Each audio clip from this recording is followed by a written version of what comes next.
আমাদের কন্ট্রোলের মধ্যে কিছুই রাখেননি, আমাদেরকে অসহায় অবস্থায় পৃথিবীতে পাঠিয়েছেন। এমনকি আমাদের নিজের শরীরটাও আমাদের কন্ট্রোলে নাই। এটা কেন বললাম যে আমাদের শরীর আমাদের কন্ট্রোলে নাই? আমাদের শরীরের মধ্যে আমি ভাত খাবার খেলাম, খেয়ে আমার শরীরকে বলবো তুমি এই খাবারটাকে সুগারে রূপান্তর না করে এটাকে প্রোটিনে রূপান্তর করো। শরীর কি তা করবে? তা করবে না। কেননা শরীর আমার কথা শুনবে না। ওকে যেভাবে সেট আপ করা আছে ও সেভাবে কাজ করবে। এবং আপনি আশ্চর্য হবেন, যে কোনো অভিজ্ঞ ডাক্তারকেও যদি জিজ্ঞেস করেন যে আমাদের ব্রেন এটা বুঝতে পারে কি না যে আমি ভাত খাচ্ছি না বিরিয়ানি খাচ্ছি না পাউরুটি খাচ্ছি, এটা ব্রেন বুঝতে পারে না। ব্রেন বুঝতে পারে যে আমি সুগার খাচ্ছি না প্রোটিন খাচ্ছি না ভিটামিন খাচ্ছি না কি খাচ্ছি, জাস্ট এই জিনিসটা সে বুঝতে পারে। দেখা যাচ্ছে প্রত্যেক যেই জিনিস থেকে ভিটামিন বি আসতে পারে বা ভিটামিন ডি আসতে পারে সেটাকে সে ভিটামিন হিসেবে গণ্য করে। কিন্তু সেই ভিটামিন ডিটা আমি সূর্যের তাপ থেকে নিলাম না মুরগির ডিম থেকে নিলাম, এই পার্থক্যটা ব্রেন করতে পারে না। ঠিক আমি রুটি খাই আর ভাত খাই আর আপনার সুগার তৈরি হতে পারে সরাসরি চিনি খাই, সবগুলো ব্রেনের কাছে সমান, সবই চিনি। এবং যখন চিনি শক্তি উৎপাদন করে এবং প্রচুর পরিমাণে কার্যক্রম পরিচালনা করলে সেই শক্তিটা শরীরের কাজে লাগে। এই শক্তিটাকে আবার বিজ্ঞানের ভাষায় বলে ক্যালোরি। একটা মানুষ যদি সারাদিন কোনো কাজ না করে এমনি বাড়িতে বসে থাকে তাহলে ওর 1700 থেকে 1800 ক্যালোরি খরচ হবে শুধু আর এই ফুসফুস লাঞ্চ হার্ট এগুলো পাম্প করতে, ব্রেন চলতে, এমনকি ঘুমিয়ে থাকলেও ক্যালোরি খরচ হবে, শক্তি ক্ষয় হবে। তো যখন আমি প্রচুর পরিমাণে ভাত খাচ্ছি, প্রচুর পরিমাণে রুটি খাচ্ছি তথা বেশি ক্যালোরি অবজর্ভ করছি, বেশি চিনি অবজর্ভ করছি শরীরের মধ্যে, তখন আমার ব্রেন মনে করে যে আমি হয়তো সামনে এমন কোনো দিন আসতেছে যে আমি হয়তো অনেক দিন না খেয়ে থাকব, অথবা আমি হয়তো এত উঁচু পাহাড়ে উঠব যে আমার প্রচুর শক্তির দরকার, এই জন্য আমি এত খাবার আগেই স্টক করতেছি। কেন? প্রয়োজনের অতিরিক্ত শক্তি শরীরে ঢুকতেছে, ক্যালোরি শক্তি শরীরে ঢুকতেছে।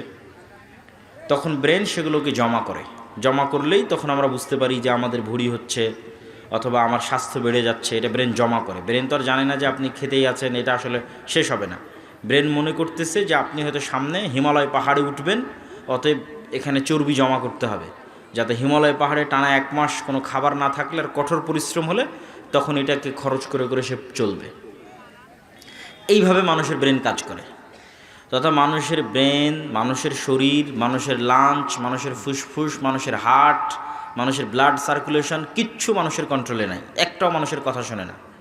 যেইভাবে আল্লাহ সুবহানাহু ওয়া তাআলা সেট আপ করেছে সেইভাবে।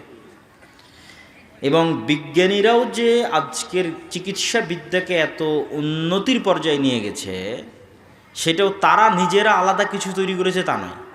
তারা মানুষের শরীর কিভাবে কাজ করে সেটা জেনে ওই অনুযায়ী কি করা যায় সেটা করে। এর বাইরে গিয়ে আলাদা কিছু চাপিয়ে দিবে এই শরীরের উপর, এই ক্ষমতা ডাক্তারেরও নয়, বিজ্ঞানীরও নাই। বিজ্ঞানীকে আগে জানতে হয়েছে আল্লাহর এই শরীরের সেট আপটা কেমন। তো বলে আল্লাহর শরীরের সেট আপ এমন, তাহলে ওই সেট আপের সাথে মিল রেখে আমি কি করতে পারি, মানুষ অসুস্থ হলে কি দিতে পারি, ওইটা এই সেট আপের সাথে মিল রেখে হতে হবে। এই নিয়মের বাইরে গিয়ে পারবে না। তো ঠিক আমাদের পৃথিবীতে আমরা চোখের সামনে যা দেখছি এগুলো একটা আমাদের কন্ট্রোলে নাই। কিভাবে নাই? আমার শরীর বাদ দিলাম। ধরেন আমরা যে খাবারটা গ্রহণ করতেছি, ধরেন আজকে আমি গরুর গোস্ত খাবো। এই গরুর গোস্ত একটা গরুর শরীরে তৈরি হওয়ার জন্য আমি গরুর গোস্ত থেকে শক্তি নিব। তা গরু শক্তিটা কোথায় থেকে নিয়েছে? তো গরু দেখবেন যে হয় ঘাস পাতা ভুসি এগুলো খেয়ে শক্তি নিয়েছে। তাহলে ঘাস কোথায় হয়েছে? তো বলে মাটিতে হয়েছে। তো কিসের শক্তিতে ঘাস শক্তি পেল? ঘাস 3টে জিনিসের শক্তিতে শক্তি পেল। একটা মাটির শক্তি, পানির শক্তি, সূর্যের শক্তি। আপনি এই 3টে জিনিসকে বাদ দেন, বাদ দিয়ে বলেন যে আপনি এমন কিছু তৈরি করে দেখাবেন যেখান থেকে মানুষ বেঁচে থাকবে। যে মানুষ মাটি বাদ দিল, অক্সিজেন বাদ দিল, পানি বাদ দিল, সূর্য বাদ দিল, দিয়ে এমন কিছু তৈরি করলো যেটা দিয়ে এখন মানুষ টিকে থাকবে। একটা কিছু বানাক মানুষ, আপনি যে কোনো খাবারে হাত দেন, যে কোনো পৃথিবীর খাবার যেটা দিয়ে আমরা বেঁচে আছি, ওই খাবারের মূলে যান, মূলে গেলে দেখবেন এই তিনটে জিনিস দিয়ে ওটা তৈরি হয়েছে। বিস্কুট ধরেন আমরা খাচ্ছি, কই থেকে আসছে? অবশ্যই গম বা চাউলের আটা থেকে। তো গম চাউলের আটা কোথায় থেকে আসছে? কোনো একটা জমি থেকে, যেখানে আল্লাহর পানি দেওয়া হয়েছে, আল্লাহর মাটি ব্যবহার করা হয়েছে, আল্লাহর সূর্য ব্যবহার করা হয়েছে। তো সূর্য কি মানুষের কন্ট্রোলে? কথা বলেন, সূর্য কি মানুষের কন্ট্রোলে? মাটি কি মানুষের কন্ট্রোলে? পানির উৎস কি মানুষের কন্ট্রোলে? এই জন্য কিন্তু সূরা মুলকের একটা আয়াত আছে যে আমি যদি মাটির নিচের পানিকে সম্পূর্ণরূপে নাই করে দিই, তোমরা পানি কোথায় থেকে নিয়ে আসো বলো? কোথায় তোমাদের পানির উৎস? সমুদ্রের পানি তো লবণাক্ত, আসমান থেকে বৃষ্টি এবং মাটির নিচের পানি, এটাই তো মানুষের সুপ্রিয় পানির উৎস। সম্মানিত উপস্থিতি, তাহলে আমরা আমাদের প্রত্যেকটা ধাপে যেভাবে আমাদের জীবন পরিচালনা করছি, তার একটাও আমাদের নিয়ন্ত্রণের বাইরে, একটাও আমাদের নিয়ন্ত্রণের মধ্যে নয়। এটা কি আল্লাহ সুবহানাহু ওয়া তাআলা বলেছেন, কুল হুয়াল্লাহু আহাদ আল্লাহুস সামাদ। আল্লাহ এমন এক সত্তা যে তিনি তো কারো মুখাপেক্ষী নন, কিন্তু বাকি সব কিছু আল্লাহর মুখাপেক্ষী। সব কিছু, মানুষ 24 ঘন্টার জন্য আল্লাহর মুখাপেক্ষী, প্রত্যেক সেকেন্ডের জন্য মানুষ আল্লাহ সুবহানাহু ওয়া তাআলার মুখাপেক্ষী।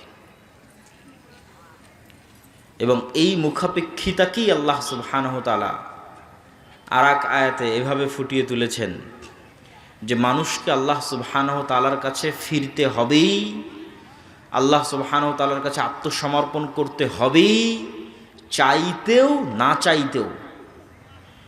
এখন মানুষের স্বাধীনতা, মানুষ কি স্বেচ্ছায় আল্লাহর আনুগত্য স্বীকার করবে, না ওকে বাধ্য করবে আল্লাহর আনুগত্য স্বীকার করতে? আল্লাহর বাধ্য করা মানে, ধরেন আপনি আল্লাহকে অনুসরণ করলেন না, তো আল্লাহর রাজত্বের বাইরে কি যেতে পারবেন? এই চ্যালেঞ্জও আল্লাহ কোরআনে দিয়েছে যে মানুষ এমন কোনো জায়গায় যাক যেখানে গিয়ে বলবে যে এটা আল্লাহর রাজত্বের বাইরে, এটা আল্লাহর ক্ষমতার বাইরে। আর মানুষ বলুক যে আমি চিরন্তন, মারা যাব না, তো মানুষ তো বাধ্যগত মরবেই, বাধ্যগত আল্লাহর পৃথিবীর কন্ট্রোলিং সিস্টেমের মধ্যেই আছে, তাহলে ওর তো বের হওয়ার কোনো সুযোগ নাই। তাহলে সে এমন একটা সিচুয়েশনে বসবাস করতেছে যেই সিচুয়েশনে সে 100% আল্লাহর গোলাম, কিন্তু জাস্ট মনের শয়তানির কারণে আল্লাহর গোলামি করতেছে না, শুধু ইবলিসের ওয়াসওয়াসার কারণে আল্লাহর গোলামি করতেছে না। এবং আমরা আকাশের দিকে তাকালে যে বিশাল মহাশূন্য দেখি, আকাশের দিকে তাকালে আমরা যে বিশাল মহাশূন্য দেখি, এই মহাশূন্যের বিশালতার পরিমাপ করতে গিয়ে বিজ্ঞানীরা এভাবে বলেছে যে আমার চোখের সামনে যদি এই পোস্টারটা ধরা হয়, যে আমি এখন তো দেখছি এভাবে, এখন পোস্টারটা চোখের সামনে ধরলাম, তখন এই পোস্টারের শুধু এতটুকু অংশ আমি দেখতে পাচ্ছি, যখন সম্পূর্ণ চোখের সামনে নিয়ে এসেছি। আর এদিকে কী আছে তাও দেখতে পাচ্ছি না, এদিকে কী আছে তাও দেখতে পাচ্ছি না, এই বিশাল মাঠ, আশেপাশে ডানে বামে কিচ্ছু দেখতে পাচ্ছি না। ঠিক একটা বিশাল দেওয়ালের সামনে গিয়ে যদি আমরা দাঁড়াই এবং একদম দেওয়ালের সামনে গিয়ে চোখ ঠেকিয়ে দিই, তাহলে শুধু দেওয়ালের অতটুকু অংশই দেখতে পাবো, আর পাশাপাশি দেওয়াল যে কত বড় সেটা দেখার আমার সাধ্য নাই। তো বিজ্ঞানীরা বলতেছে আমরা যখন মহাকাশের দিকে তাকাই, তখন থেকে বিশাল দেওয়ালের সামনে দাঁড়ালে যতটুকু অংশ দেখতে পাই, মহাকাশের অতটুকু অংশ আমরা দেখতে পাই কিনা সেটাও তারা নিশ্চিত না। কেননা তারা এই মহাকাশের কোনো পরিমাপ তারা দাঁড় করাতে পারেনি। তারা যখন পৃথিবী থেকে ঊর্ধ্বে উঠতে শুরু করেছে, উপরে উঠতে শুরু করেছে, তো উপরে উঠতে উঠতে উঠতে উঠতে পৃথিবীর মতো আরও যত এরকম গ্রহ আছে দেখেছে, সেগুলো নিয়ে একটা গ্যালাক্সি, সৌরজগৎ সূর্যকে কেন্দ্র করে ঘুরতেছে, এরকম আরও অসংখ্য সৌরজগৎকে কেন্দ্র করে একটা গ্যালাক্সি তৈরি হয়েছে। ওই গ্যালাক্সির উপরে যখন যাচ্ছে তখন দেখছে আরও ওরকম বিশাল লক্ষ লক্ষ কোটি কোটি গ্যালাক্সি, কোথায় শেষ কেউ জানে না। তথা ওই লক্ষ লক্ষ কোটি কোটি গ্যালাক্সির মধ্যে আবার এরকম লক্ষ লক্ষ কোটি কোটি পৃথিবী আছে, পৃথিবীর চেয়ে বড় বড় গ্রহ আছে। আর কোরআন এবং হাদিস বলছে এগুলো নিচের আসমানের নিচের অবস্থা।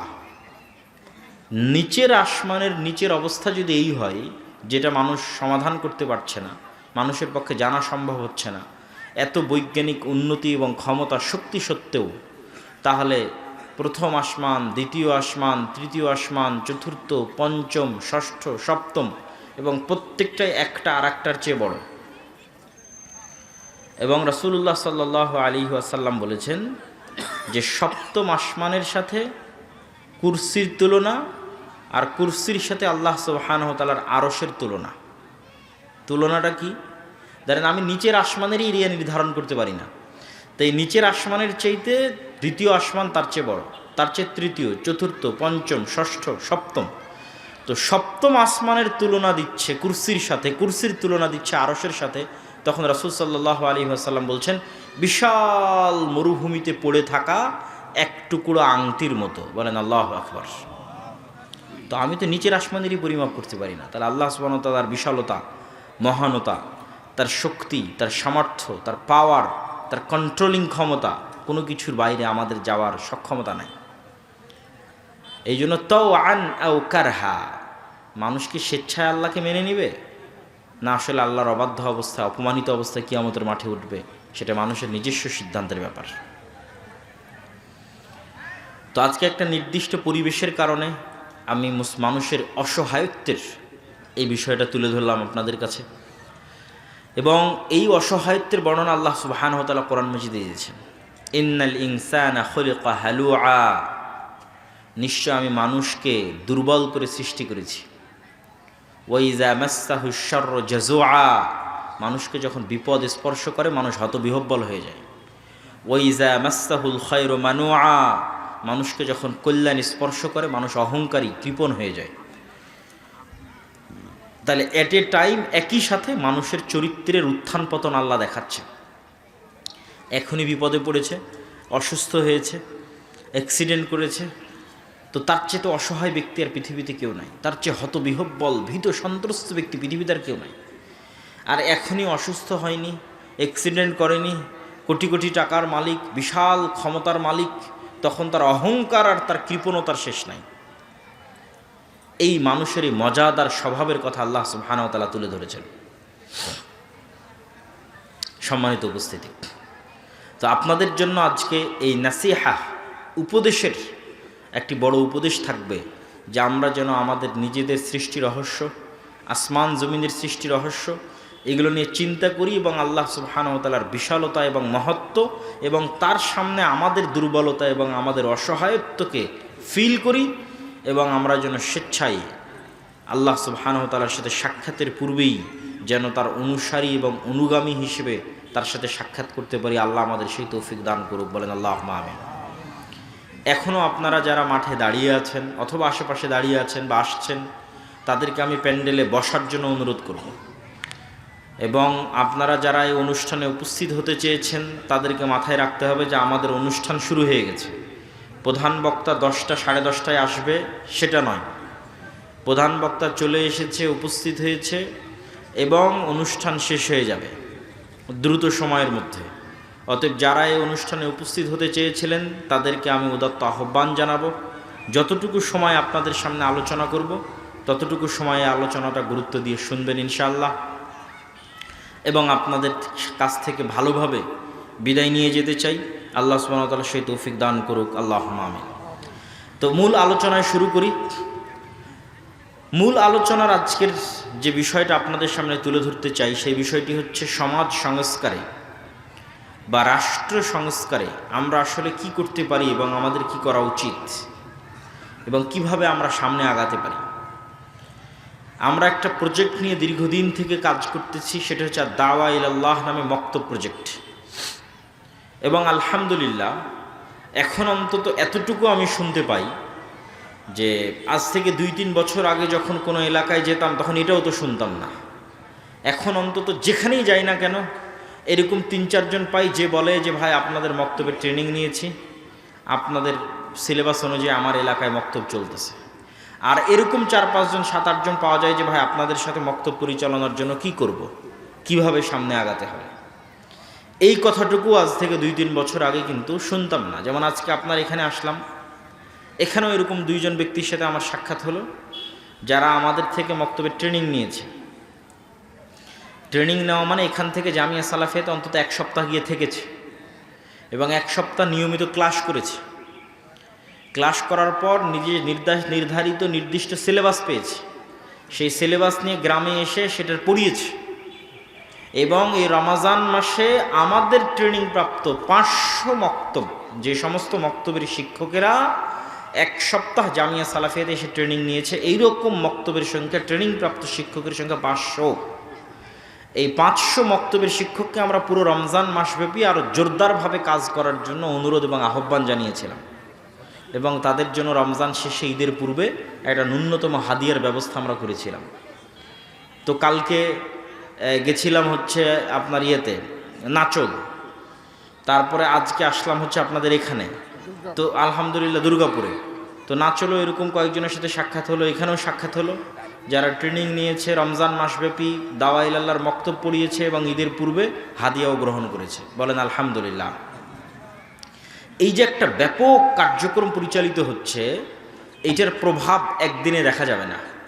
এটার প্রভাব এরকম না যে এখানে একটা বিশাল সম্মেলন করে দিলাম, দিয়ে দেখালাম আমার জনবল কত, আমার সাপোর্টার কত, এই প্রভাব এটাতে তৈরি করা যাবে না। এটার প্রভাব হচ্ছে সুদূর প্রসারী, দীর্ঘমেয়াদী।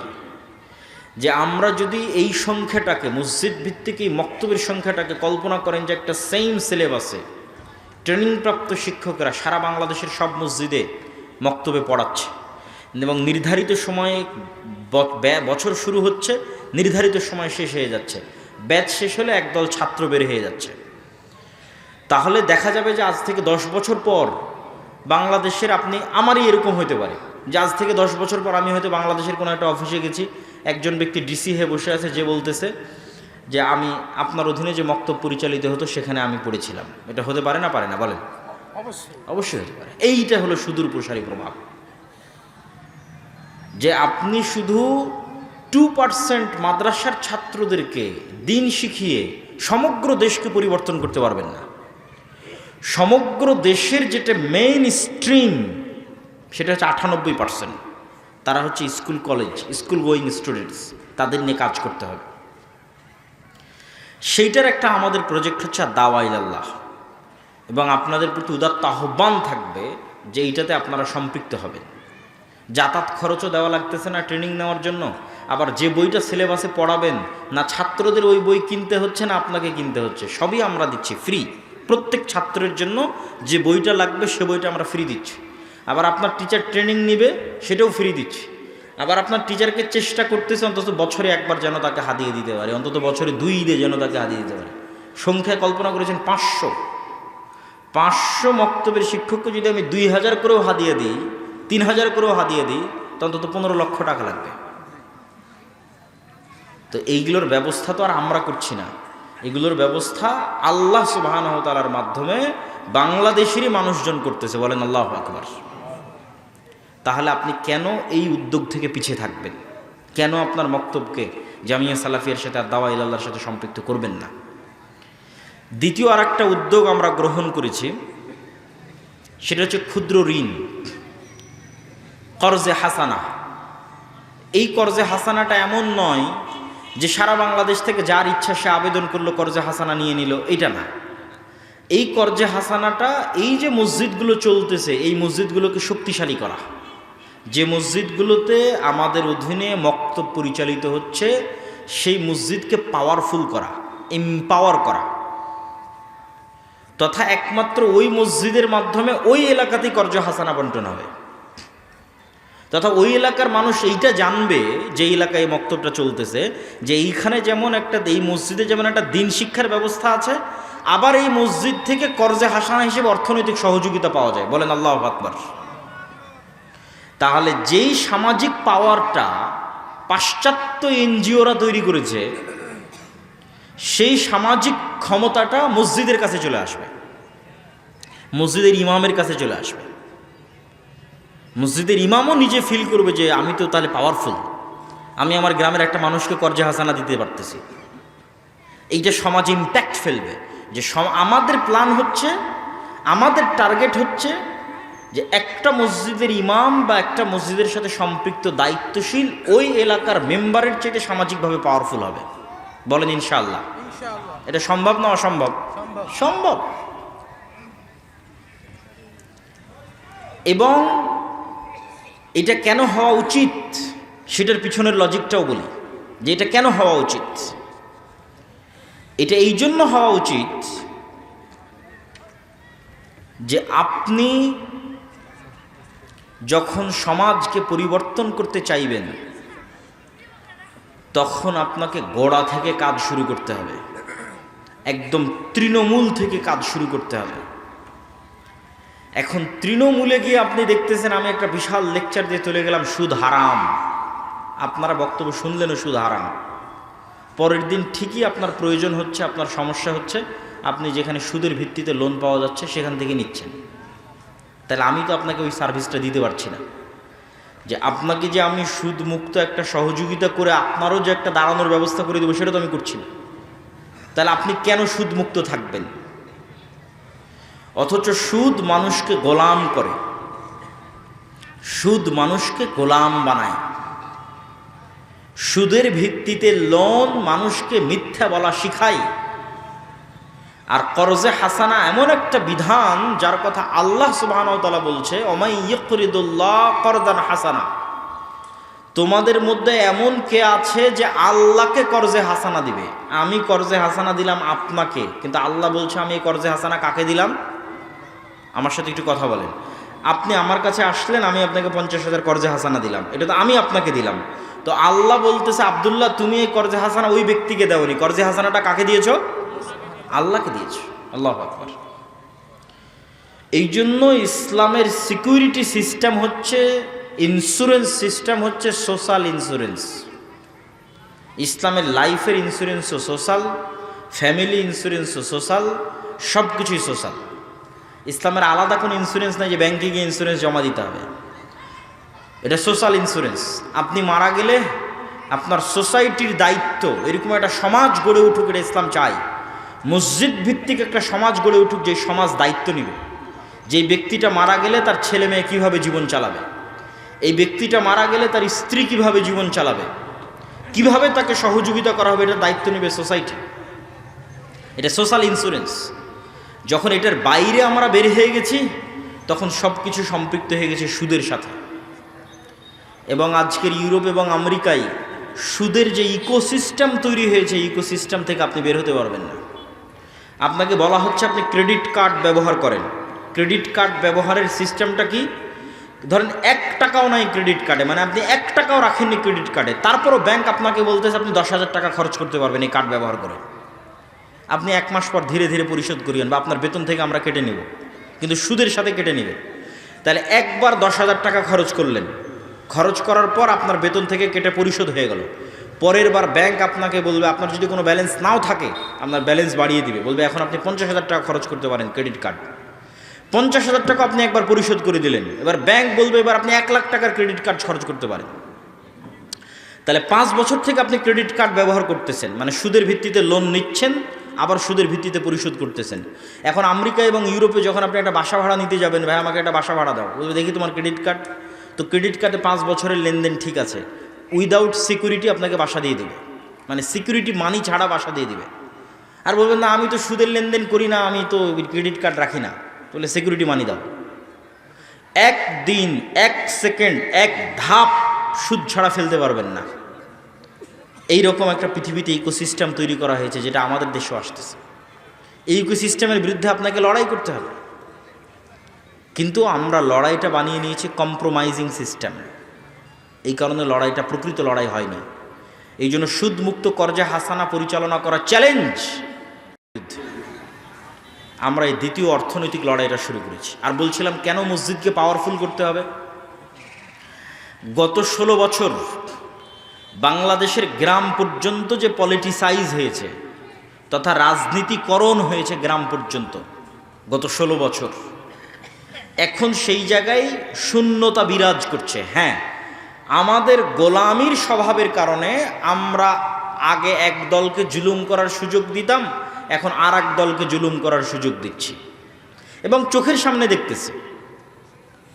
আমাদেরই আশেপাশের এক জায়গায় একজন ব্যক্তি ব্যবসায়ী বিশাল পুকুর খনন করে নতুন করে মাছ আবাদ করবে।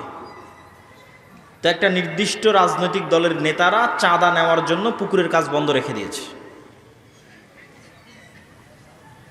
যে এত টাকা চাঁদা দেন, দিয়ে তারপরে পুকুরের কাজ করেন। কেউ কথা বলার নাই, কেউ বাধা দেওয়ার নাই। তাহলে আমরা নিজেরা মাজলুম হওয়ার রাস্তা, যেমন গত 16 বছর এক দলের হাতে মাজলুম হতাম, আবার আর কারো কাছে যেন মাজলুম হওয়া যায় সেটার রাস্তা আমরা মেনে নিচ্ছি। এটা হচ্ছে গোলামের স্বভাব।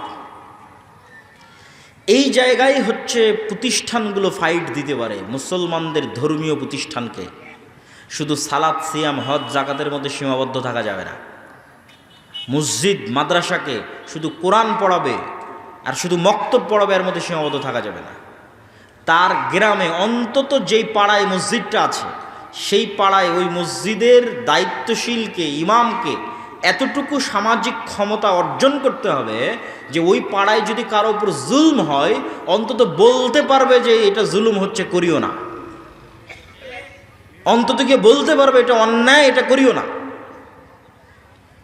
এই কাজ যতক্ষণ করবেন না, ততক্ষণ আল্লাহ আপনাদেরকে শাসন ক্ষমতা দিবে না। ন্যায় প্রতিষ্ঠার আন্দোলনের মাধ্যমে লিডার তৈরি হয়। আর আমাদের আলেম ওলামা এবং আমরা যেভাবে মসজিদ মাদ্রাসা চালাই, এটা সম্পূর্ণ গোলামির সিস্টেম। এখানে গোলাম তৈরি হয়, যে দেশে কি হচ্ছে, গ্রামে কি হচ্ছে, সমাজে কি হচ্ছে আমি কিচ্ছু জানি না, খালি নামাজটা বা কোনো মতে পড়লেই হলো। কিন্তু আপনার চোখের সামনে আরেকজনের উপর জুলম হচ্ছে, আপনি বাধা দিবেন না, ন্যায় প্রতিষ্ঠার জন্য চেষ্টা করবেন না, আপনি নেতা হবেন কিভাবে? এবং এই ন্যায় প্রতিষ্ঠার সংগ্রাম সমাজে শুরু করার আগে, গ্রামে শুরু করার আগে আপনাকে নিজেকেও যাচাই করতে হবে যে আমি আমার পরিবার, আমার ফ্যামিলির মধ্যে ন্যায় প্রতিষ্ঠা করতে পারছি কিনা, করেছি কিনা। কেননা রাষ্ট্রে ইসলাম যাওয়া মানে রাসূল সাল্লাল্লাহু আলাইহি ওয়াসাল্লাম বলছেন, লা তাকুমুস সাআহ হাত্তা ইয়ানজিলা ঈসা ইবনে মারইয়াম, ততদিন পর্যন্ত কিয়ামত হবে না যতদিন না মারিয়ামের ছেলে ঈসা দুনিয়াতে নেমে না আসে। আর মারিয়ামের ছেলে ঈসা দুনিয়াতে নেমে এসে কি করবে? হাকামান মুকসিতা, সমগ্র পৃথিবীতে ন্যায় বিচার প্রতিষ্ঠা করবে। আমি স্বেচ্ছাসেবকদের আহ্বান করব, এখনও যারা দাঁড়িয়ে আছেন আশেপাশে, পরিবেশটা একটু সুন্দর করি। আমরা পিছনে দাঁড়িয়ে আছেন, সামনে এসে বসেন। 5-10 মিনিট আমরা যে কথাই শুনি না কেন আদবের সাথে শুনি। এই যে সাইডে আপনাদের দেখতে পাচ্ছি, বসেন আপনারা ভিতরে এসে। এখানে অধৈর্য হওয়ার কিছু তো নাই। আমি সকলকে উদাত্ত আহ্বান জানাবো যে আমরা ভিতরে এসে বসি। সম্মানিত উপস্থিতি, তো আমরা কিভাবে যাচাই করব যে আমি ন্যায়পরায়ণ কিনা? আর রাষ্ট্রে ইসলাম প্রতিষ্ঠা হওয়া মানে কি? তো রাসূল সাল্লাল্লাহু আলাইহি ওয়াসাল্লাম বললেন, মারিয়ামের ছেলে ঈসা সমগ্র পৃথিবীতে ন্যায় বিচার প্রতিষ্ঠা করবে। তাহলে রাষ্ট্রে ইসলাম মানে রাষ্ট্রে কি প্রতিষ্ঠা হওয়া? বলেন তো, কথা বলেন। রাষ্ট্রে কি প্রতিষ্ঠা হওয়া? ন্যায় বিচার প্রতিষ্ঠা হওয়া। রাষ্ট্রে ইসলাম প্রতিষ্ঠা হওয়া মানে রাষ্ট্রের ন্যায় বিচার প্রতিষ্ঠা হওয়া। এখন একটা মুসলমান, এটা আল্লাহর নবী ব্র্যান্ডিং করলেন, আমি ব্র্যান্ডিং করিনি।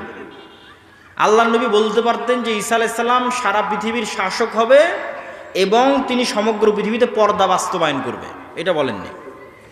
অবশ্যই পর্দা ইসলামী শরীয়তের একটা বড় অনুষঙ্গ, কিন্তু রাষ্ট্রে ইসলামের এটা ব্র্যান্ডিং নয়। তিনি এটাও বলেননি যে রাসূল ঈসা আলাইহিস সালাম সমগ্র পৃথিবীর শাসক হবে এবং সমগ্র পৃথিবীতে সালাত প্রতিষ্ঠা করবে। অবশ্যই সালাত ইসলামের অনেক বড় অনুষঙ্গ, কিন্তু রাষ্ট্রে ইসলামের একমাত্র ব্র্যান্ডিং নয়। রাষ্ট্রে ইসলামের 1 নম্বর ব্র্যান্ডিং ন্যায় বিচার প্রতিষ্ঠা করবে। মানে কোনো মানুষের উপর জুলম হবে না, জিরো জুলম,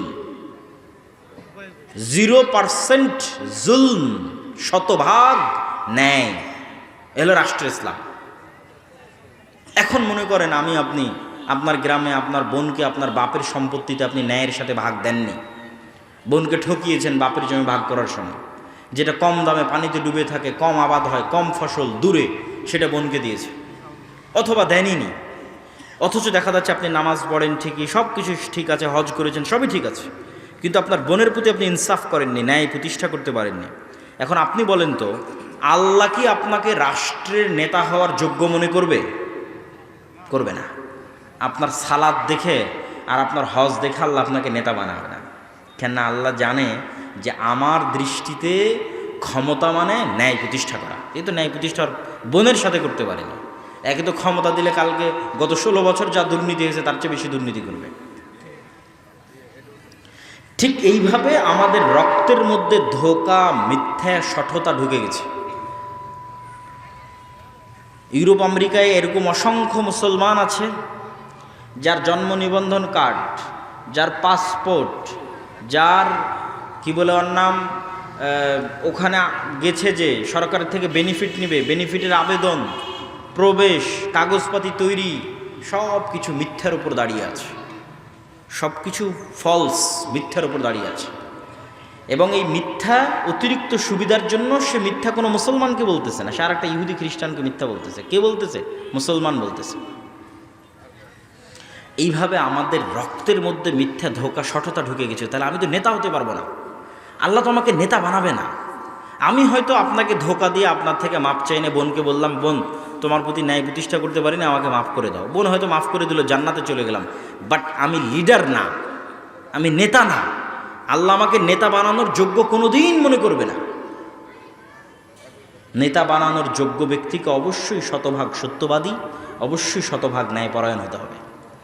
সে নেতা, সে লিডার। এই জন্য আমি বলি, আজকের যুগের মুসলমানেরা মক্কার কাফের মুশরিকদের চাইতেও এই দিক দিয়ে নিম্ন স্তরে অবস্থান করছে। কেননা মক্কার কাফের মুশরিকদের সর্দার আবু সুফিয়ান তার চিরশত্রু মুহাম্মদ সাল্লাল্লাহু আলাইহি ওয়াসাল্লামের নামে জেরুজালেমে বসে বাদশাহ হিরাক্লিয়াসের দরবারে একটা কথাও মিথ্যা বলেনি। কোনো রেকর্ডার নাই, কোনো লাইভ নাই, কিচ্ছু নয়। আবু সুফিয়ান চাইলে সব কথা মিথ্যা বলতে পারে, কেন আমার শত্রু। কিন্তু আবু সুফিয়ান লিডার। আরবরা জানেই না যে লিডার কিভাবে মিথ্যা বলতে পারে। তো তার রক্তের মধ্যে নেতৃত্ব আছে। আবু সুফিয়ানের ছেলে মুআবিয়া, আবু সুফিয়ানেরই পরবর্তী বংশধর হচ্ছে উমাইয়া খেলাফতের শাসনামল, মুআবিয়া রাদিয়াল্লাহু তাআলা আনহু। মানে রক্তের মধ্যে নেতৃত্বের গুণ আছে। সত্য না বললে, ন্যায় পরায়ণ না হলে নেতা হওয়া যায় না। এই জন্য সকল নবী রাসূলকে আল্লাহ সুবহানাহু ওয়া তাআলা এই গুণের উপর জন্ম দিয়েছে। তা আমাদের এই গুণটা নষ্ট হয়ে গেছে কেন? আমরা দীর্ঘদিন ব্রিটিশদের গোলামি করার কারণে আমাদের এই গুণটা নষ্ট হয়ে গেছে। ঠিক যেমন বানু ইসরাইলেরা ফেরাউনের গোলামি করেছিল, তখন বানু ইসরাইলেরাও ধোঁকাবাজ, মিথ্যুক, প্রতারক, সংকীর্ণ মনা হয়ে গেছিল। যেই বানু ইসরাইলেরা চোখের সামনে দেখছে ফেরাউন ডুবে গেছে, সেই বানু ইসরাইলেরাই মুসা আলাইহিস সালামকে বলতেছে, যতক্ষণ তোমার আল্লাহকে দেখবো না ততক্ষণ ঈমান আনবো না। যেই বানু ইসরাইলেরা চোখের সামনে দেখছে সমুদ্রের মধ্যে তাদের জন্য 12টা রাস্তা তৈরি হলো, পাথর ফেটে 12টা ঝর্ণা তৈরি হলো, আসমান থেকে মান্না এবং সালোয়া খাবার আসলো, সেই বানু ইসরাইলেরাই বলতেছে, মুসা তুমি আর তোমার আল্লাহ গিয়ে যুদ্ধ করো, আমরা যুদ্ধ করতে পারবো না।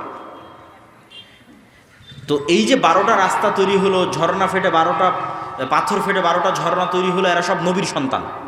ইউসুফ আলাইহিস সালামের 12 ভাইয়ের পরবর্তী বংশধরের জন্য এই সম্মান। তো এরা কিভাবে এরকম প্রতারক হয়ে গেল, এরকম সংকীর্ণ মনা হয়ে গেল? ফেরাউনের অধীনে এরা 300 বছর গোলাম ছিল। মনে করেন আমার অধীনে 2টা গোলাম আছে, আমি একটা রুটি ওদের মধ্যে নিক্ষেপ করে দিলাম, তখন ওরা 3 দিন থেকে ক্ষুধার্ত আছে, ওই রুটিটা নিয়ে কাড়াকাড়ি লেগে গেল। এই যে রুটিটা নিয়ে কাড়াকাড়ি লেগে গেল, এটা হলো গোলামের নেচার। এখন এই রুটিটা পাওয়ার জন্য মিথ্যা বলবে, এই রুটিটা পাওয়ার জন্য ওকে মারবে, এই রুটিটা পাওয়ার জন্য ওকে ধোঁকা দিবে, সব কিছু করবে। ব্রিটিশরা আমাদের এভাবে ট্রেন আপ করেছে যে তোরা একটা টাকার জন্য মারামারি করবি, ক্ষমতার জন্য মারামারি করবি, মিথ্যা বলবি, আর একজনকে নিচে নামাবি, আর একজনকে ট্রেনে নিচে নামাবি, তার জন্য হিংসা করবি, বিদ্বেষ করবি। জাস্ট এইভাবে আমাদেরকে ট্রেন আপ করেছে 300 বছর গোলাম অবস্থায়। তখন আমরাও হয়ে গেছি বানু ইসরায়েলের মতো, আমরাও আর মিথ্যা, ধোঁকা, দুর্নীতি ছাড়া কিছু বুঝি না। কিন্তু ইসলামের সবই আছে, কিন্তু ইসলামের আসল জিনিসই নাই। এই জন্য আমরা নামাজি হলেও, হাজি হলেও, আমরা হয়তো ক্ষমা মাপ চেয়ে জান্নাতেও যেতে পারবো, কিন্তু আমরা গোলাম থেকে মুক্ত হতে পারবো না, দাস, কৃত দাস। এই জন্য ফিলিস্তিনে 50,000 মুসলমানকে হত্যা করা হয়েছে গত 1.5 বছরে। ইসরায়েল হত্যা করেছে, ঠিক যেভাবে ফেরাউন বানু ইসরায়েলকে জবাই করতো। ইউযাববিহুনা আবনাকুম ওয়া ইস্তাহিয়ুনা নিসাআকুম, তাদের পুরুষ সন্তানদের জবাই করতো, মেয়ে সন্তানদের বাঁচিয়ে রাখতো। আমাদের অবস্থা ওই জায়গায় পৌঁছে গেছে, কেননা আমাদের নেতৃত্বের গুণাবলী আমরা হারিয়ে ফেলেছি। এই জন্য সুদের বিরুদ্ধে যুদ্ধ লাগবে, এই জন্য শিক্ষা লাগবে, কেননা সুদ মানুষকে মিথ্যা বলা শেখায়। এটা আমি বলছি না, রাসূল সাল্লাল্লাহু আলাইহি ওয়াসাল্লাম বলেছে। রাসূলুল্লাহ সাল্লাল্লাহু আলাইহি ওয়াসাল্লাম প্রত্যেকটা দোয়ায় বলতেন, আল্লাহুম্মা ইন্নী আউযু বিকা মিনাল মা'সামি ওয়াল মাগরাম। আল্লাহ, আমি কর্জ থেকে বাঁচতে চাই, গুনাহ থেকে বাঁচতে চাই। তো কর্জ থেকে বাঁচতে চাই, কিভাবে কর্জ থেকে বাঁচতে চাই? আল্লাহর নবী, আপনি কেন এত কর্জ থেকে বাঁচতে চান? তো রাসূল সাল্লাল্লাহু আলাইহি ওয়াসাল্লাম বলছে, মানুষ যদি আজ কর্জ নেওয়া শুরু করে, কাল মিথ্যা বলা শুরু করবে। তাহলে কর্জ মিথ্যার প্র্যাকটিস দেয়, সুদ ভিত্তিক লোন মিথ্যার প্র্যাকটিস দেয়। তাহলে আজকে আমি মিথ্যা বলছি মানে আমি তো কালকে নেতা হতে পারবো না। আমার ছেলে মিথ্যা বলছে মানে কিস্তির লোক আসছে, বলে দাও তোমার আব্বা বাড়িতে নাই, বা আব্বা অসুস্থ, বা আব্বা শ্বশুর বাড়ি গেছে, তাহলে আমার ছেলেকেও মিথ্যা বলা শেখাচ্ছে। আমার বউকেও ওই কিস্তির টাকা থেকে বাঁচানোর জন্য মিথ্যা বলা শেখাচ্ছে। তাহলে মিথ্যার কালচার শুরু হয়ে গেছে, মানে আমি অন্তত লিডার হতে পারবো না, অন্তত নেতা হতে পারবো না। এই নেচারগুলো হচ্ছে গোলামের নেচার। এবং এটা আমি রিয়েলাইজ করেছি যখন ইউরোপে দেখেছি আমাদের আফ্রিকান মুসলিম ভাইয়েরা, তারা আমাদের চাইতে দুর্নীতিতে, ছিনতাইয়ে, চুরিতে, ধোকাতে আমাদের চেয়ে নিম্ন স্তরের, মানে আমাদের চেয়ে খারাপ অবস্থায়। তো এতেই পার্থক্য কেন?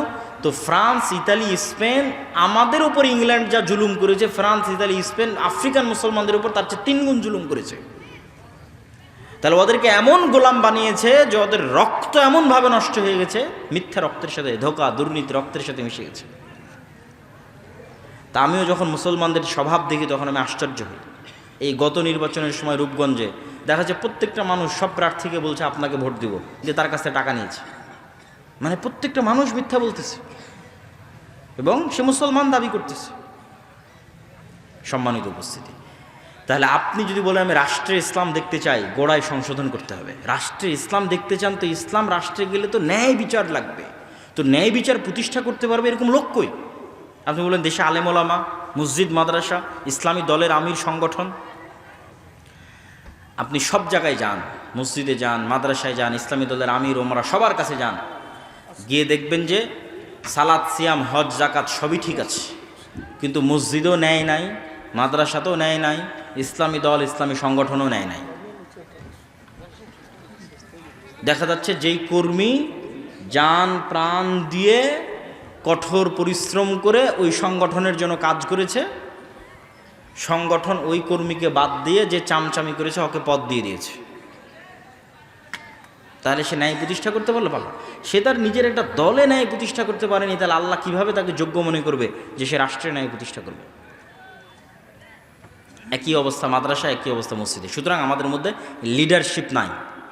এই জন্য আল্লামা ইকবাল ওই পরিবেশটা বুঝতে পেরেছিলেন। আল্লামা ইকবাল ওই পরিবেশটা বুঝতে পেরে বলেছিলেন, সাবাক ফিরসে পড় সাদাকাত কা, শুজাআত কা, আদালত কা, লিয়া জায়গা তুঝসে কাম, দুনিয়া কি ইমামত কা। তথা তোমরা মুসলমানেরা তোমাদের মধ্যে নামাজ, সালাত, হজ, জাকাত সব সুন্দর আছে, বা আপনারা যেহেতু আহলে হাদিস আপনাদের আকীদাও বিশুদ্ধ আছে। নাই কি? বলছে তোমরা সত্য বলা জানো না, আজ থেকে সত্য বলা শিখো এবং সত্য বলা শুরু করো, এবং নিজেদের সন্তানদেরকে সত্য বলা শিখাও। কোনো কম্প্রোমাইজ যেন না করে মরা পর্যন্ত সত্যের সাথে। 2 নম্বর কি শিখাও? শুজাআত কা, সাহসিকতা শিখাও, যে সে প্রত্যেকটা অন্যায় অন্তত বাধা দিবে। আল আমরু বিল মারুফ ওয়ান নাহি আনিল মুনকার করবে, সৎ কাজের আদেশ দিবে, অসৎ কাজে বাধা দিবে। কিন্তু মুখ বুজে থাকা যাবে না, অন্যায় হচ্ছে চুপচাপ মেনে নেবেন এটা হবে না, সাহসিকতা থাকতে হবে। মসজিদের এবং মাদ্রাসা, অন্যদের আছে, মসজিদ মাদ্রাসার নাই। আমি এটাই বলতেছি, এইটাই দিয়ে বক্তব্য শুরু করেছিলাম যে মসজিদকে এম্পাওয়ারমেন্ট করতে হবে, মসজিদকে শক্তিশালী করতে হবে, দ্বীনি শিক্ষা প্রতিষ্ঠানকে শক্তিশালী করতে হবে। কোন দিক থেকে শক্তিশালী? বাহিরের এই কাজগুলোতে শক্তিশালী। তারা তো তাদের কাজে ঠিকই আছে, একটা মসজিদের ইমাম তো ঠিকই নামাজ পড়িয়ে দেয়, ঠিকই ইমামতি করে, মুয়াজ্জিনি করে, মাদ্রাসায় কোরআন, হিফজখানায় কোরআন সব ঠিকঠাক হয়, কিন্তু ওর এলাকায় অন্যায় হচ্ছে ওটা দেখেও বাধা দেয় না। আল আমরু বিল মারুফ ওয়ান নাহি আনিল মুনকার। এই জন্য আল্লামা ইকবাল বলছে সাহসিকতা লাগবে, সত্য বলতে জানতে হবে, সাহসী হতে হবে, কোনো ছাড় হবে না। 3 নম্বর আদালত কা, ন্যায় প্রতিষ্ঠা করা শিখতে হবে। রাসূল সাল্লাল্লাহু আলাইহি ওয়াসাল্লাম ন্যায়ের কথা বলতে বলতে এই পর্যন্ত বলেছেন যে বাপ তার সন্তানদেরকে চুমা দেওয়ার ক্ষেত্রেও যেন ন্যায় প্রতিষ্ঠা করে। 3টে ছেলে আছে, যদি একে একটা চুমা দেয় তো বাকি 2টাকেও যেন একটা একটা করে চুমা দেয়, তাহলে ন্যায় প্রতিষ্ঠা হবে। আর দেখবেন এমনও বাপ আছে যে এক সন্তানকে সব জমি লিখে দিয়েছে, তাহলে এটা হচ্ছে গোলামের নেচার। তাকে আল্লাহ কোনোদিন রাষ্ট্রের দায়িত্ব দেওয়ার যোগ্য মনে করবে না, সে দুর্নীতিবাজ, দুর্নীতিগ্রস্ত। সম্মানিত উপস্থিতি,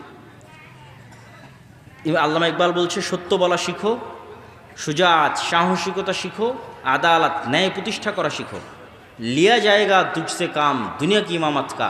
তাহলে আবার আল্লাহ তোমাদেরকে, উনি কোনো দেশের নাম বলেনি, উনি বলছে আবার আল্লাহ তোমাদেরকে গোটা পৃথিবীর নেতা বানিয়ে দিবে। আল্লাহু আকবার।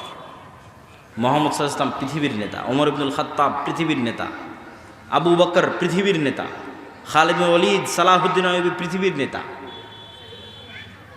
এরা তাদের চারিত্রিক গুণ দিয়ে পৃথিবীর নেতা হয়েছে। কিন্তু আমরা গোলাম অবস্থায় আছি কেন? আমাদের চরিত্র গোলামানা। তো মক্তবের কথা বললাম, করজা হাসানার কথা বললাম, আমাদের আরেকটা প্রজেক্ট, এগুলো সবগুলো সমাজকে এম্পাওয়ার, শক্তিশালী করা, সমাজের দিনী শিক্ষা প্রতিষ্ঠানগুলোকে শক্তিশালী করা। আমাদের আরেকটি প্রজেক্ট হচ্ছে মাদ্রাসাগুলোর শিক্ষার মানোন্নয়নের জন্য জামিয়া সালাফিয়ার সাথে অধিভুক্ত হওয়ার সুযোগ। যে জামিয়া সালাফিয়া বাংলাদেশের এমন এক প্রতিষ্ঠান যেখানে অ্যাট এ টাইম সরকারের অনুমোদন নিয়ে Bangladesh investment development authority, BIDA, যারা এই যে 9 থেকে 10 তারিখে বিশ্বের বড় বড় সব ব্যবসায়ীদের নিয়ে মিটিং করতেছে ঢাকাতে, বড় বড় কোম্পানির সব সিওরা আসতেছে, এই বিডার যে ডিপার্টমেন্ট, এই বিডার অনুমোদন নিয়ে জামিয়া সালাফিয়াতে বিদেশি শিক্ষকরা স্থায়ী পাঠদান করে, স্থায়ী। আর বছরের মধ্যে রোটেশনের ভিত্তিতে বিদেশি শিক্ষক আসে এরকম। গত বছরের যদি হিসাব করি তাহলে গত বছরে অন্তত 12 জন বিদেশি শিক্ষক বিভিন্ন সময় জামিয়া সালাফিতে আসছে, সৌদি আরবের বিভিন্ন বিশ্ববিদ্যালয়ে। পুরো রমজান মাস একজন সৌদি আরবের শিক্ষক পুরো রমজান মাস জামিয়া সালাফের ছাত্রদের দার্স দিয়েছে।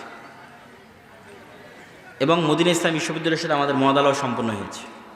তো আমরা চাচ্ছি যে জামিয়া সালাফের এই যে উন্নত সিলেবাস, এই যে উন্নত শিক্ষা ব্যবস্থা, এইটা অন্যরাও এটা থেকে সহযোগিতা নিক। আমাদেরকে কিছু দিতে হবে এটার জন্য না। আমাদের মক্তব প্রজেক্টটা যেমন ফি সাবিলিল্লাহ, তথা কোনো মক্তবের থেকে এটা বলা হয় না যে তুমি আমাকে পাল্টা ফি দাও, এটা না। আমি মক্তবের জন্য কি করতে পারবো সেটা। মক্তবের টিচারকে ফ্রি প্রশিক্ষণ, মক্তবের বই ফ্রি, মক্তবের টিচারকে ন্যূনতম হাদিয়া দেওয়ার চেষ্টা। ঠিক আমাদের মাদ্রাসা প্রজেক্টটাও এটাই, মাদ্রাসাগুলোকে ফি সাবিলিল্লাহ সহযোগিতা করা। প্রথমত কারিকুলাম দিয়ে সহযোগিতা করা, দ্বিতীয়ত ট্রেনিং দিয়ে সহযোগিতা করা, শিক্ষার মানোন্নয়ন দিয়ে সহযোগিতা করা, চতুর্থত বা পঞ্চমত যদি অর্থনৈতিক সহযোগিতাও লাগে সেটার ক্ষেত্রেও তাদের পাশে গিয়ে দাঁড়ানো। এই জন্য যে মাদ্রাসাগুলো আপনাদের অঞ্চলে চলে, আজকের এই মাদ্রাসা হোক, অন্য আর যে মাদ্রাসা হোক, তাদের ক্ষেত্রেও আমাদের উদাত্ত আহ্বান থাকবে যে আপনারা জামিয়া সালাফের এই সুযোগটাকে হাতছাড়া করবেন না। অলরেডি আমার একটা দাওয়াতি সফর শুরু হচ্ছে মাদ্রাসা ভিত্তিক 7 তারিখ থেকে, যেখানে প্রায় মোটামুটি আমাদের অধীনে অধিভুক্ত হয়েছে এরকম প্রায় 10-15টা মাদ্রাসায় দাওয়াতি সফরে আমি যাচ্ছি ইনশাল্লাহ। তো এই যে কার্যক্রমগুলো, এই কার্যক্রমগুলোর মূল লক্ষ্যটা আপনাদের সামনে তুলে ধরলাম। মূল লক্ষ্যের পিছনের লজিকটা কি, কেন মসজিদকে শক্তিশালী হতে হবে, কেন দ্বীনি শিক্ষা প্রতিষ্ঠানকে শক্তিশালী হতে হবে, সেই লজিকটাও আমি আপনাদের সামনে তুলে ধরলাম। এবং এইটার মাধ্যমে যে সমাজ সংস্কার তৈরি হবে, এই সমাজ সংস্কারের মাধ্যমে যে লিডারশিপ তৈরি হবে, এই লিডারশিপ ভবিষ্যৎ বাংলাদেশকে পরিবর্তন করে দেবে। আপনি কল্পনা করেন যে এখন এই মুহূর্তে বাংলাদেশের প্রত্যেকটা ওসি, বাংলাদেশের প্রত্যেকটা ডিসি, বাংলাদেশের প্রত্যেকটা এসপি, বাংলাদেশের প্রত্যেকটা এসিল্যান্ড, বাংলাদেশের প্রত্যেকটা সাব রেজিস্ট্রার, যত বড় হাজি হোক, যত বড় নামাজি হোক, যে ও তাহাজ্জুদের নামাজ দেখিয়ে, জামাতে ইমামতি দেখিয়ে পাগল করে দিবে, দিয়ে বলবে যে আমি বড় কুতুব হয়ে গেছি, যত বড় নামাজি হাজি হোক, এতটুকু যদি নিশ্চিত করে যে সে তার দায়িত্বের জায়গায় 100% সৎ এবং 100% ন্যায়পরায়ণ, 100% আমানতদার, বাংলাদেশের কোনো রাজনৈতিক দলের ক্ষমতা নাই যে বাংলাদেশে দুর্নীতি করে। সে যত ক্ষমতার অধিষ্ঠিত হোক না কেন, সে যত পাওয়ারফুল হোক না কেন, তাহলে এই রকম একটা প্রজন্ম আমাদের গড়ে তুলতে হবে। বলেন আল্লাহ সুবহানাহু ওয়া তাআলা যেন আমাদের সেই তৌফিক দান করুক, বলেন আল্লাহুম্মা আমিন। সম্মানিত উপস্থিতি, যারা হয়তো শেষের দিকে আসতেছেন, মানে আমাদের এই আলোচনার শেষের দিকে, তারা হয়তো জানেন না যে আজকে আপনাদের, আচ্ছা তার আগে আরেকটি কথা বলি, সেটা হচ্ছে আপনাদের এই শিক্ষা প্রতিষ্ঠানের জন্য আপনাদের দান করতে হবে, এবং আপনাদের মধ্যে হয়তো তারা চাদর নিয়ে যাবে, এবং আমি এখনই নিয়ে যাওয়ার জন্য অনুরোধ জানাবো। তবে তার আগে 2 মিনিট একটা কথা শোনেন। আমরা রমজানে ফেতরা দিয়েছি না? আপনারা ফেতরা দিয়েছেন না দেননি? ফেতরা দিয়েছেন। ফেতরা দিতে হয় কেন হাদিসটা জানেন? রাসূল সাল্লাল্লাহু আলাইহি ওয়াসাল্লাম বলছেন যে ফেতরা তুমি দিচ্ছ তোমার রমজানের মধ্যে যে ভুল ত্রুটি হয়েছে সেই ভুল ত্রুটির কাফারা। আর একটা মাসলা তো আপনারা সবাই জানেন যে রমজানের দিনের বেলা যদি কেউ স্ত্রীর কাছে যায় তাহলে হয় একটানা 60 দিন রোজা রাখতে হয়, নাহলে 60 জন মিসকিনকে খাওয়াতে হয়, নাহলে একটা গোলাম আজাদ করতে হয়। তো 60 জন মিসকিনকে খাওয়াতে কি লাগে বলেন তো? কি লাগে? টাকা লাগে। অথবা একটা গোলাম আজাদ করতে কি লাগে? টাকা লাগে। তাহলে দুনিয়াতে একটা হুকুম অমান্য করার জরিমানা আল্লাহ আদায় করতেছে টাকা দিয়ে। কথাটা আমার বুঝেন, যে দুনিয়াতে আপনি আল্লাহর একটা বিধান লঙ্ঘন করেছেন, তো আল্লাহই দুনিয়াতে জরিমানা আদায় করতেছে কি দিয়ে? একটু বলেন তো কি দিয়ে আদায় করতেছে? টাকা দিয়ে আদায় করতেছে। এই টাকা দিয়ে জরিমানা আদায়ের সুযোগ কিয়ামতের মাঠেও থাকবে। মানে কোনো একটা ভুল করেছেন, আপনি জানেন না কার নামে গীবত করেছেন, কার নামে অপবাদ দিয়েছেন, কোথায় কবে নামাজ ঠিকমতো হয়নি, কোথায় কবে জাকাত ঠিকমতো দেননি, এগুলো সবগুলো জরিমানা দিয়ে কাভার দেওয়া যাবে। সেই জরিমানাটা কি? আগেই এখনই বেঁচে থাকতে পরকালের জন্য সেভিংস জমা রাখতে হবে দান করে। কিয়ামতের মাঠে যখন বিপদে পড়বেন দেখবেন যে এখানে এটা ঠিক নাই, ওখানে কি আমার নামে বিচার দিয়ে বসে আছে যে তুমি তো আমার ওইটা মেরে দিয়েছিলে, আমার নামে গীবত করেছিলা, তখন ওই যে সেভিংসে দান আছে ওখান থেকে জরিমানা আদায় হবে। জরিমানা আদায় হবে আর আপনি বেঁচে গিয়ে জান্নাতে চলে যাবেন। বলেন আল্লাহু আকবার। এই জন্য শাইখ আব্দুর রাজ্জাক বিন ইউসুফ বলেছে দান হচ্ছে সবচেয়ে শক্তিশালী ইবাদত। তো তার দুনিয়াতে একটা উদাহরণ দেখালাম, আর পরকালে তো দেখবেনই যারা দানবীর দানশীল তারা তাদের দানের ক্ষমতা কিয়ামতের মাঠে দেখবে। তো দুনিয়াতেই তো আল্লাহ টাকা দিয়ে জরিমানা দিয়ে আপনার গুনাহ মাফ করে দিচ্ছে, তো পরকালেও আপনার গুনাহ মাফ হওয়ার রাস্তা থাকবে, ইবাদতের খাংতি পূরণ করার রাস্তা থাকবে টাকা দিয়ে, কিন্তু সেই টাকাটা এখনই দান করে যেতে হবে। তো আজকের এই প্রতিষ্ঠানের উন্নয়ন কল্পে আমি আপনাদের সকলকে উদাত্ত আহ্বান জানাবো যে আপনারা আজকের এই প্রতিষ্ঠানের উন্নয়ন কল্পে যে বৈঠকি দান, এই বৈঠকি দানে আপনারা অংশগ্রহণ করবেন। এবং এই বৈঠকি দান সংগ্রহ করার জন্য আমি স্বেচ্ছাসেবক ভাইদেরকে উদাত্ত আহ্বান জানাচ্ছি। আপনি আরেকটা জিনিস, আপনি এটা মনে করবেন না যে আমি এই মাদ্রাসাকে দিলাম না তার মানে মাদ্রাসাকে বঞ্চিত করে দিলাম, না। আপনি বঞ্চিত হয়ে গেলেন এরকম একটা ভালো কাজ থেকে। এটা না যে মাদ্রাসা বঞ্চিত হয়ে গেল যে যা ওকে টাকা দিলাম না ও বঞ্চিত হয়ে গেল, না। আপনি বঞ্চিত হয়ে গেলেন এত বড় একটা ভালো কাজ থেকে, মাহরুম হয়ে গেলেন। অতএব মাহরুম হবেন না। রিক্সা চালক হন, ভ্যান চালক হন, যে যেখানে যে অবস্থায় আছেন সে নিজেকে মাহরুম না করে এরকম একটা কল্যাণকর কাজে সম্পৃক্ত থাকার গর্বে গর্বিত হন। শেষ কথা, যারা হয়তো শেষের দিকে এসেছেন তারা হয়তো জানেন না আমি এখানে যারা ইশার সালাত আমাদের সাথে আদায় করেছে তাদের সামনে আমি বিস্তারিত ঘটনা তুলে ধরেছি। আপনাদের শ্রদ্ধেয় শাইখ আব্দুর রাজ্জাক বিন ইউসুফের বিষয়টি আপনারা তাদের থেকে শুনে নেবেন। সারমর্ম কথা হচ্ছে তিনি শারীরিক অসুস্থতার কারণে ইচ্ছা থাকা সত্ত্বেও আপনাদের এই অনুষ্ঠানে উপস্থিত হতে পারেননি। আর আমিও চাইতাম যে আমি সঠিক সময়ে উপস্থিত হই, সঠিক সময়ে আলোচনা করি, কিন্তু আমার আগে থেকে যেহেতু আজকের ঘটনা এরকম ঘটবে এটা তো আর আমাদের ভবিষ্যৎ তো আর আমরা জানি না, ভবিষ্যৎ জানে আল্লাহ। তো আমারও আর একটা প্রোগ্রাম আছে চাঁপাইনবাবগঞ্জে, সেখানেও সঠিক সময়ে পৌঁছা আমার জন্য অনেক রিস্ক, অনেক চ্যালেঞ্জিং। তারপরেও আল্লাহ সুবহানাহু ওয়া তাআলার উপর ভরসা করে হয়তো আমরা কিছুক্ষণের মধ্যে রওনা দিব। এই জন্য আপনারা যারা এখানে উপস্থিত হয়েছেন তাদের সকলকে এই প্রতিষ্ঠানের জন্য আজকে সহযোগিতা করেন, আজ না পারলে ওয়াদা দেন যে আপনারা ভবিষ্যতে সহযোগিতা করবেন। এই সহযোগিতার মানসিকতা এবং অন্তর থেকে দোয়া যে আল্লাহ সুবহানাহু ওয়া তাআলা এই প্রতিষ্ঠানকে কবুল করুক, বলেন আল্লাহুম্মা আমিন। এই প্রতিষ্ঠানের কাজকে সহজ করে দিক, বলেন আল্লাহুম্মা আমিন। শ্রদ্ধেয় শাইখ আব্দুর রাজ্জাক বিন ইউসুফকে আল্লাহ সুবহানাহু ওয়া তাআলা সুস্থতা এবং নেক হায়াত দান করুক, বলেন আল্লাহুম্মা আমিন। এবং তার যে খিদমাতগুলো আছে জামিয়া সালাফিয়া থেকে শুরু করে বিভিন্ন যে খিদমাতগুলো আছে এই খিদমাতগুলোকে আল্লাহ সুবহানাহু ওয়া তাআলা কবুল ও মঞ্জুর করুক এবং এগুলোতে বরকত দান করুক, বলেন আল্লাহুম্মা আমিন। এবং আপনাদেরকে সর্বশেষ আদ-দাওয়া ইলাল্লাহর মক্তবের কথা বললাম, আমাদের কর্জা হাসানা প্রজেক্টের কথা বললাম, আমাদের মাদ্রাসা ভিত্তিক অধিভুক্তির কথা বললাম। শেষ আর একটা কথা, মাসিক আল ইতিসাম। জানি না আপনারা মাসিক আল ইতিসামের সাথে পরিচিত কিনা। মাসিক আল ইতিসামের লাস্ট কয়েক মাসেরও যদি সম্পাদকীয় পড়েন তাহলে অন্তত আপনি অনেক বিষয়ের দিক নির্দেশনা পাবেন। যেমন এই যে গণতন্ত্র, এই মাসের সম্পাদকীয়তে পাবেন যে গণতন্ত্র কেন একটা ব্যর্থ সিস্টেম, তার 5টা কারণ তুলে ধরা আছে।